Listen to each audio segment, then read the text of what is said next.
আশুরার রোজার ফজিলত কি এবং এবছর আশুরার রোজা কবে রাখতে হবে? আশুরার এই রোজা এটা কতদিন যাবৎ পৃথিবীতে রাখা হচ্ছে? আশুরার রোজার ফজিলত সম্পর্কে আমরা সবাই কম বেশি জানি। নবী করিম সাল্লাল্লাহু আলাইহি সাল্লাম থেকে প্রসিদ্ধ হাদিস রয়েছে, সহিহ মুসলিমে বর্ণিত হয়েছে, আবু কাতাদা রাদিয়াল্লাহু তাআলা বর্ণনা করেছেন যে নবীজি ইরশাদ করেছেন, সিয়ামু ইয়াউমি আশুরা আহতাসিবু আলাল্লাহি আন ইউকাফিরা আস-সানাতাল্লাতী ক্বাবলাহ। আশুরার রোজার ব্যাপারে আল্লাহর প্রতি আমার ধারণা হলো যে এর মাধ্যমে এক বছর পূর্বের গুনাহ আল্লাহ তাআলা মাফ করে দিবেন। এবং আশুরার এই রোজা এটা কতদিন যাবৎ পৃথিবীতে রাখা হচ্ছে সেটার উত্তর হলো মুসা আলাইহিস সালামের সময় থেকে রাখা হচ্ছে। তার মানে কয়েক হাজার বছর ধরে এই আশুরার রোজা পৃথিবীতে রাখা হয়। এমন একটা ইবাদত যেটার ধারাবাহিকতা হাজার হাজার বছর। তো এই আশুরার রোজা রাখার গুরুত্ব অপরিসীম। সাহাবায়ে কেরাম নিজেরা তো রাখতেন, নিজেদের বাচ্চাদেরকে পর্যন্ত এই রোজা রাখতে উদ্বুদ্ধ করতেন যারা রোজা রাখার মতো তাদেরকে, এবং সেই সাথে তাদেরকে খেলনা ইত্যাদি দিয়ে ভুলিয়ে রাখতেন। এটা ছিল নবী সাল্লাল্লাহু আলাইহি সাল্লামের সাহাবায়ে কেরামের সুন্নাহ। সেজন্য আশুরার রোজা আমরা রাখার চেষ্টা করবো ইনশাআল্লাহ। এই বছর আশুরার রোজা আমরা কখন রাখব সেটার উত্তর হলো, আজ বাংলাদেশে এবং এ অঞ্চলে যেহেতু একদিন পরে চাঁদ দেখা যায় মিডল ইস্টের তুলনায়, সো আমাদের এখানে আজ ৮ই মুহররম।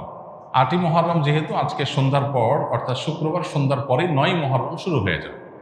আর আশুরার রোজার মধ্যে সবচেয়ে উত্তম হলো ৯ এবং ১০ই মুহররম রোজা রাখা। ১০ মুহররম আশুরার দিন, আশুরা মানেই হলো মুহররমের ১০ তারিখ বা ১০ম দিন, অতএব সেটা তো আছেই। সেটা আগামী রোববার মুহররমের ১০ তারিখ হবে। শনিবার দিবাগত রাতে সারিখে আমরা মূল রোজা আশুরার রোজাটা রাখবো ইনশাআল্লাহ। আর সাথে ৯ তারিখকে প্লাস করে রোজা রাখলে সেক্ষেত্রে আজকে দিবাগত রাতে আমাদেরকে সারি খেয়ে আগামীকালকে শনিবার রোজা রাখতে হবে, অর্থাৎ ৯ এবং ১০। তাহলে শুক্রবার দিবাগত রাত, আজ শুক্রবার দিবাগত রাতে আমরা সারি খেয়ে কালকে রোজা রাখবো ইনশাআল্লাহ। আবার আগামীকাল দিবাগত রাতে সারি খেয়ে তারপরের দিন রোজা রাখবো। তাতে ৯ জিলহজ এবং ১০ জিলহজ দুইটা রোজাই আদায় হয়ে যাবে ইনশাআল্লাহ। কারণ যদি কালকে রোজা রাখা সম্ভব না হয় তাহলে তিনি শনিবার দিবাগত রাতে খেয়ে রবিবার রোজা রাখবেন, সেটা হবে আশুরার মূল রোজা। আর রবিবার দিবাগত রাতে সারি খেয়ে সোমবার তিনি রোজা রাখবেন, তাতে হবে আপনার ১১ই জিলহজের রোজা। আর সোমবার তো সাপ্তাহিক নফল রোজা আছেই, সেক্ষেত্রে আমরা টানা ৩টা রাখতে পারি। শুক্রবার দিবাগত রাত, শনিবার দিবাগত রাত, এই দুইটা আশুরা। আর রবিবার দিবাগত রাত হলো কিসের? সোমবারের সাপ্তাহিক নফল রোজা। তাহলে টানা 3টা রোজা হয়ে গেল। আর যদি কেউ একের ভিতরে 2 চান, মানে শর্টকাটে, তাহলে সেক্ষেত্রে শনি আর রবি রাখলে রোববারেরটা ডাবল নিয়ত করতে পারেন। ১১ই মুহররম হিসাবে রোজা, আবার সোমবারের রোজা, দুইটা সবই একসাথে পাওয়া যাবে। আর যদি কেউ 3টা রাখেন তাহলে তার সব বেশি, এটা বলার অপেক্ষা রাখে না। অতএব আশুরার রোজাগুলো আমরা রাখার চেষ্টা করবো ইনশাআল্লাহ। এদিন আল্লাহ রাব্বুল আলামিন মুসা আলাইহিস সালামকে বিজয় দিয়েছেন, সত্যের বিজয় দিয়েছেন।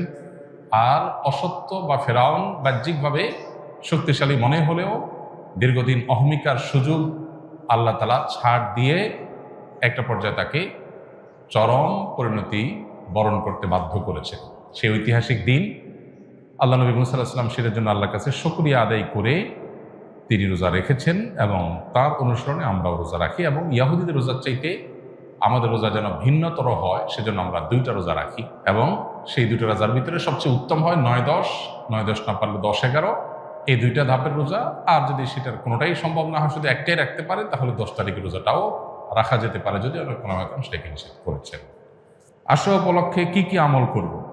আশুরা উপলক্ষে সর্বপ্রথম এবং প্রধান আমল হলো রোজা রাখা, যেটা আমরা এতক্ষণ বললাম। মুহররমের 10 তারিখ এবং তার সাথে 9 তারিখ, এই 2টা রাখা উত্তম। কারণ নবী সাল্লাল্লাহু আলাইহি ওয়াসাল্লাম বলেছেন, যদি আমি আগামী বছর বেঁচে থাকি তাহলে আমি 9-10 রোজা রাখবো। এই যে 9-10 রাখাটা উত্তম, এটা নবীজির স্বপ্ন ছিল, আকাঙ্ক্ষা ছিল। আর না হলো 10-11 রোজা রাখা, এটা হলো আশুরার প্রধান আমল। দ্বিতীয়ত, আশুরার এই দিবসের শিক্ষাটা গ্রহণ করা, এটা নিয়ে খুব বেশি আলোচনা হয় না। আলোচনা হয় শুধু আশুরার রোজা নিয়ে, ইতিহাসও আলোচনা হয়, কিন্তু আশুরার চেতনা কি, আশুরার শিক্ষা কি, আশুরা আমাদেরকে কি বার্তা দেয়, সেটা নিয়ে আলোচনা হয় না। সেটা আমরা আজকে আলোচনা করার চেষ্টা করেছি আলহামদুলিল্লাহ।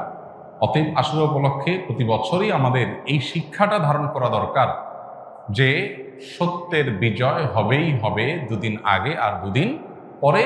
আর অসত্য এবং বাতিল লাঞ্ছিত, অপমানিত, পরাজিত, নিমজ্জিত হবেই হবে, সেটাও 2 দিন আগে বা পরে।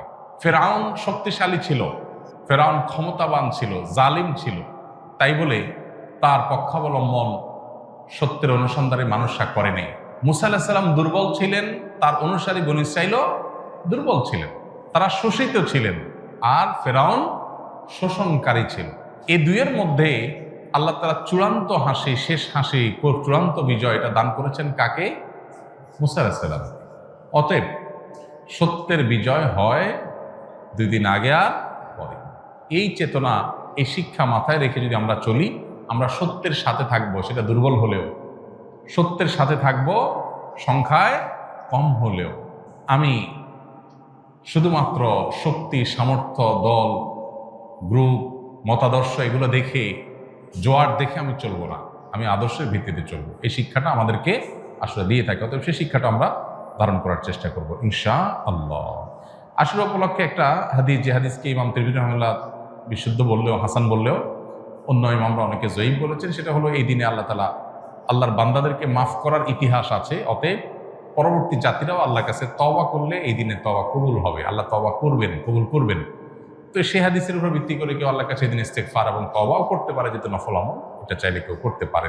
মুহররম আসলেই মুআবিয়া রাদিয়াল্লাহু তাআলাকে নিয়ে বিভিন্ন আলোচনার জন্ম নেওয়া হয়। হযরত মুআবিয়া রাদিয়াল্লাহু তাআলা কি সাহাবী ছিলেন? মুআবিয়া রাদিয়াল্লাহু তাআলা সাহাবী ছিলেন, এটা নিয়ে তো কোনো প্রশ্ন থাকার সুযোগই নেই। আমরা সবাই জানি তিনি সাহাবী ছিলেন, এবং মুআবিয়া রাদিয়াল্লাহু তাআলা আনহু আমাদের সমস্ত মুসলমানদের কাছে শ্রদ্ধার পাত্র।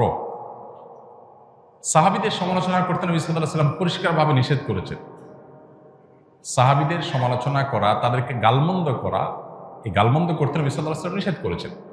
মুআবিয়া রাদিয়াল্লাহু তাআলা আনহু সহ সাহাবা ইকরাম সম্পর্কে আমাদের ধারণা হলো, মানুষ হিসাবে তারা কেউ ভুলের ঊর্ধ্বে নন, তাদের কোনো ব্যক্তিগত ভুল থাকতে পারে। কিন্তু প্রথম কথা হলো, সাহাবীদের ব্যাপারে কোরআন সুন্নাহ যে সমস্ত মর্যাদার কথা বলেছে, সেই সমস্ত মর্যাদাগুলোর কারণে তাদেরকে আল্লাহ যদি মাফ করে দেন, আপনি আমি সমালোচনা করার কে? বদর যুদ্ধে অংশগ্রহণকারী সাহাবীদের সম্পর্কে নবী সাল্লাল্লাহু আলাইহি ওয়াসাল্লাম বলেছেন, সহিহ বুখারীতে আসছে, আমালু মা শি'তুম কাদ গাফারাল্লাহু লাকুম, তোমরা যা খুশি করতে পারো, আল্লাহ তোমাদের মাফ করে দিয়েছেন। কত বড় কথা! অতএব সাহাবীদের গালমন্দ করা, নিন্দামন্দ করা জায়েজ নাই। হোসেন রাদিয়াল্লাহু তাআলা আনহুর যে কারবালা গঠনে নির্মমভাবে সপরিবারে শাহাদাত বরণ করেছেন, সেটার সাথে মুআবিয়া রাদিয়াল্লাহু তাআলা আনহুর কোনো দায় নেই। অহেতুক অনেকে সেটাকে জড়াবার চেষ্টা করেন।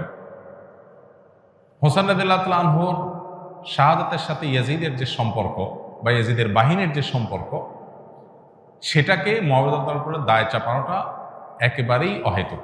হ্যাঁ, মুআবিয়া রাদিয়াল্লাহু তাআলা আনহু তার ছেলেকে দায়িত্ব দিয়েছেন, দায়িত্বে রেখেছেন, এটা তার ইজতিহাদ, এটা তার ভুল, এটা তার গবেষণা, এটা ভালো হতে পারে, হয়তো বা বাস্তবে সেটা ভুল হতেও পারে, কিন্তু এটা গবেষণা। গবেষণাগত ভুলের জন্য কেউ কোনো মুস্তাহিদ সমালোচনার যোগ্য, গালমন্দ অন্তত করার উপায় বা সুযোগ থাকে না। বিধায় মুআবিয়া রাদিয়াল্লাহু তাআলাকে নিয়ে আমাদের ধারণার পরিবর্তন হওয়া উচিত। আমাদের সমাজে দেখা যায়, মুহররমের 10 তারিখ আসলেই অনেক রেডিও চ্যানেলে, অনেক মিডিয়াতে মুআবিয়ার সমালোচনা করা হয়। এটা সুস্পষ্টভাবে শরিয়ার লঙ্ঘন, নবী সাল্লাল্লাহু আলাইহি ওয়াসাল্লামের হাদিসের লঙ্ঘন। একজন ইমানদার সেটা করতে পারেন না। পুত্রের কোনো কর্মকাণ্ডের জন্য গণহারে বাবাকে দায়ী করা, এটা একেবারেই অনুচিত কাজ।